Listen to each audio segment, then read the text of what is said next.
Hello. Next portion we have to discuss is the methods to improve transient stability. Okay, so what is a transient stability? A transient stability of a system is the ability of the system to regain to its uh, normal operating condition even after the occurrence of a large disturbance. So we know that transient stability deals with large disturbance. So what are the large disturbance usually happening? That can be a fault, or that can be the contingency that resulted as a result of a fault occurred. Okay, so anyway, even though it is a steady state stability or a transient stability, we are deriving it from our swing equation, that is m into d square delta by dt square is equal to pa. This is our swing equation, or I can write it as d square delta by dt square is equal to pa by m. Okay, so what are the factors that depend on the transient stability limit? So we are discussing on the factors depending on the transient stability limit. So we are depending about the factors. So first factor is the fault itself. Okay, the fault, the type of the fault occurring in the system. So what is the factors which depends on the fault? That is the severity of the fault and also the location of the fault. So what do you mean by the severity of the fault? That is how severe the fault is. We know that three-phase symmetrical faults are more severe than single-phase fault. Okay, so depending upon the severity, the transient stability limit can be decreased, or depending upon the location. How the location is influencing the transient stability of a power system? Because when the fault is nearer to the alternator, when the location is nearer to the alternator, the fault will be severe than the fault occurring at the farthest end. Okay, in the farthest end. So depending upon the severity and the location of the fault, the transient steady state stability limit varies. Okay, now we are discussing the factors from the swing equation. From the swing equation, the first term is inertia constant. So increasing the inertia constant, isn't it? Increasing the inertia constant can increase the transient stability limit, but increasing inertia constant means we have to increase our machine details. So increasing the dimensions of the machines and all those things, the increases the cost and it is not feasible. So increasing the inertia constant is not a feasible solution. Okay, next, what are the different factors it depends on? That is, first factor is after m, that is the delta. Okay, so how can we say about delta?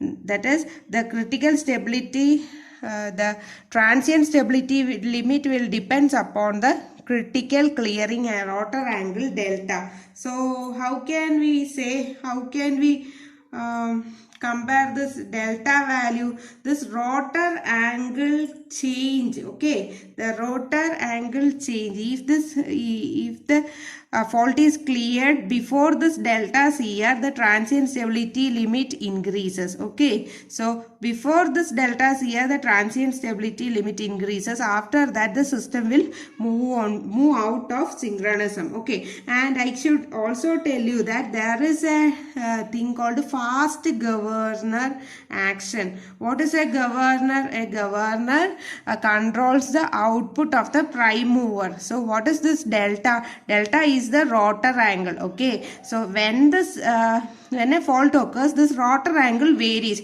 If this variation can be nullified by a fast governor action, or the variation in the rotor angle can be arrested by the variation of the output of our prime mover, that we call it as fast governor action. Then this delta, then our transient stability limit can be improved. Okay. Next, what is it? Then there is a term dt. Okay, that is time. When the time is critical clearing time, when the time taken for clearing the fault is more than critical clearing time, then the system will move out of synchronism. So what should be there? The clearing time should be less than critical clearing time. The faster the fault is cleared, the more the stable or the transient stability limit will be higher for the fault when it is cleared very faster. Okay, so how can we reduce the clearing time? That can be done by improving differential protection scheme. Differential protection scheme, that is, we are measuring the current into the circuit and out of the circuit, and we are comparing it, and if there is a variation for a transmission line and all, this value should be constant. If there is a variation, then our relay will act, that is differential protection relay. By using this differential protection relay, we can sense the fault clear and we faster, and we can clear it very faster within very less time duration. And also this can be this fault clearance can be improved by using auto reclose relays. That is, when a fault occurs, the relay senses and gives output to the master trip relay, which will trip the circuit. Then after certain cycles or seconds, then the relay automatically recloses. So if there is a temporary fault, then this auto reclose relay will close the circuit, and now the circuit will be working in a proper condition. Okay, so by using auto reclose relays also, we can improve our clearing time. Okay, or we can reduce the clearing time much before the critical clearing time. Okay, now regarding this delta CR also, we know that from the equal area criterion, we know that if this is the power angle curve, then this is the fault condition. The maximum delta possible is delta max is equal to pi minus delta. So if the delta C is much nearer to delta, that means the area A1 will be A2 will be much larger than A1, which means that the transient stability limit is higher for higher when the fault is cleared with a clearing angle much lower than delta CR. Okay, so decreasing delta CR and decreasing, that is decrease of the rotor clearing angle and time for clearing time for the fault, the transient stability limit can be increased. I hope you understood what I meant. Now, so we have discussed on this M, then delta T. Now is what happens or how the transient stability limit is related to PA. So what is PA? PA is the accelerating power, isn't it? That accelerating power is the input power minus the output power. What is our input power? That is mechanical power, that is output of the prime mover minus electrical power. Output is electrical power. Okay, so electrical power output. Okay, so we have to discuss what is the effect on this mechanical power and electrical power when compared to the transient state limit. So first one is, how is the mechanical power related to the transient state stability limit? That is, when a fault occurs, if we can reduce at the time of the fault, if we can reduce our input, then the accelerating power can be reduced. Okay, like that. If we can increase at the time of the fault, if we can reduce the input, then accelerating power will be reduced. Okay, so mechanical power, if we can reduce the input, then our transient state stability limit can be increased. How can we reduce that input? That input to the alternator is the output of the prime mover. Okay, input to the alternator is the output of the prime mover. So how can we reduce the output of the prime mover? Either we can use a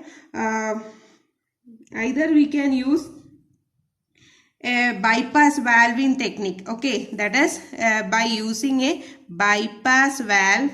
By using a bypass valve, we are reducing the output of the prime mover, that is input to the alternator can be reduced by using a bypass valve, or we can employ a bypass valve as well as a fast clearing system. Bypass valve plus fast clearing system. What we call that technique? That technique is called full load rejection.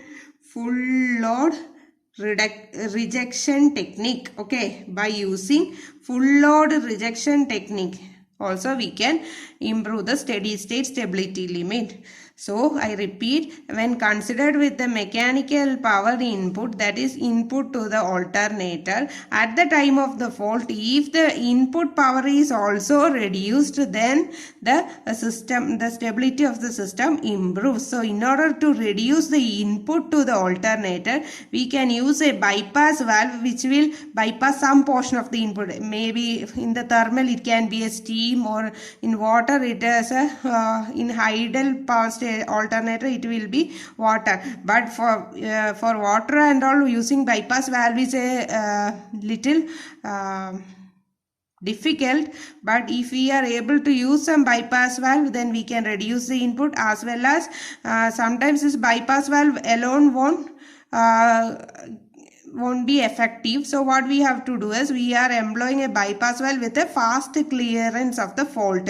We were clearing the fault very fastly, as well as we were bypassing. These two are combined, and this method is called full load rejection technique. So either by using this full load rejection technique we can reduce it. Otherwise, we have already discussed about the governor action.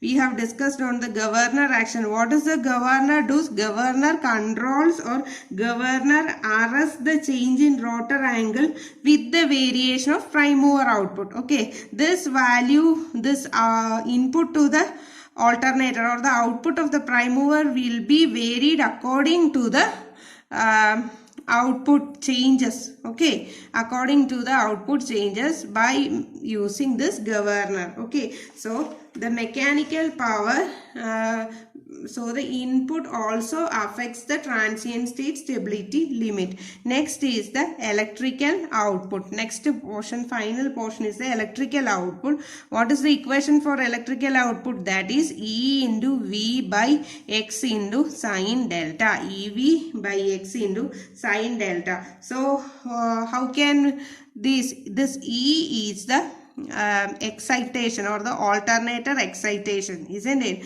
So how can we improve the steady state stability? How can we improve the transient state stability limit? That is by using voltage regulator, isn't it? This voltage regulator will changes the excitation of the system. So by using voltage regulator or by using this excitation system in an overexcited region, then this E value will be increased, which increases the transient state stability limit. Now, what is this V? V is the terminal voltage. Okay, how can we increase the V so that the transient state stability limit can be increased? So this V can be increased by using a static VAR compensator, or any compensator, static VAR compensator. Why am I specifying the static VAR compensator? We call it as SVC. This SVC injects reactive power. So if it injects reactive power, so that the voltage profile will be enhanced. Okay, we are injecting this reactive power so that the voltage profile will be increased. So, this SVC will not consume any real power. Without consuming any real power or active power, it injects reactive power so as to improve the voltage profile. So, improving this voltage V also improves the transient state stability limit of the system. And the next one is transfer reactance. X is the transfer reactance. How can we here E and V should be increased to improve the stability limit, but here it is in the denominator, so X should be decreased. X should be decreased to improve the stability limit. So how can we decrease the value of X? That is by either by improving the diameter, or I should say either by increasing the diameter of the conductor, or we can decrease the space between the conductors. Okay, or what we will call it as bundling of the conductors. Then this reactance value can be improved by series compensation. How can we decrease by series compensation? That is, we want XL value to be decreased. So what will we give? We will add a series capacitor so that the net value XL minus XC will be reduced. Okay, so by using series capacitors, we can decrease the value of, or we can decrease the reactance. Then we can increase the parallel conductors. We can increase the number of parallel conductors, which also reduces the reactance of the system. Okay, by using any of this method, we can reduce the reactance of the system. Other than this, we can also, this delta value, okay, other than this, we can employ techniques like HVDC links, because this HVDC links will not transfer the fault from one region to the other region. So HVDC links can be used to improve the transient state stability limit, as well as we can use another technique called braking resistor. What is this braking resistor? This braking resistors are the resistors which are connected at the near to the alternator so as to compensate for the sudden loss of load. Okay, this so at the time of the fault, what will happen? The load will be decreased, which will be compensated with braking resistors. So these resistors will be put into the circuit at the time of the fault, and so the output variation, accelerating power is equal to input power minus electrical output. This electrical output is reducing at the time of the fault, isn't it? So what we have to do? We are giving this braking resistor so that it will be increased, and this accelerating power is also reduced. Okay, so these are the different techniques we can do in order to improve the transient state stability limit. Okay, so first one is we can do by reducing the rotor angle, or we can improve the stability limit by reducing the clearing time. Okay, we can improve by reducing the clearing time, or we can reduce by clearing within the critical clearing angle, or we can use governor action to nullify the effect of the change in rotor angle. Also we can reduce the input at the time of the fault so as to improve the transient state stability limit. So how can we reduce the input? Input can be reduced either by a bypass valving or by using full load rejection technique. Okay, and the governor action will also help to reduce or help to arrest the changes of the rotor angle with the variation of the output. Okay, prime mover output. Next, how can we vary it? Next, we can vary the electrical output. Okay, so in an electrical output, it is EV by X. So this voltage profile, if the voltage profile is improved, then transient state stability limit can also be improved. Okay, so in order to improve this E value, that is alternator EMF generated value, we have to work it in under overexcited region, so that E value will be increased. For improving this terminal voltage V, we can use a static var compensator, okay, or we can inject reactive power in by using some compensator without consuming the active power. The next important thing is the change in reactance. So the reactance should be decreased. Reactance should be decreased to improve the electrical power. So how can we decrease the reactance? Either we can increase the diameter or we can decrease the spacing between the conductors, that is we can bundle the conductors, or we can give series compensation, series capacitors to the reactance, so that the reactance value will be reduced, or we can increase the number of the parallel conductors. I have already explained what will happen when the parallel conductors are increased. Okay, and the last techniques we can use is using HVDC link, and we can also use braking resistors. There are many other techniques, but this is good enough. This much is good enough for scoring 10 marks. Okay, so I am winding up with my transient stability. I will try to solve some more problems when I get time. If you have any doubts, feel free to ask me.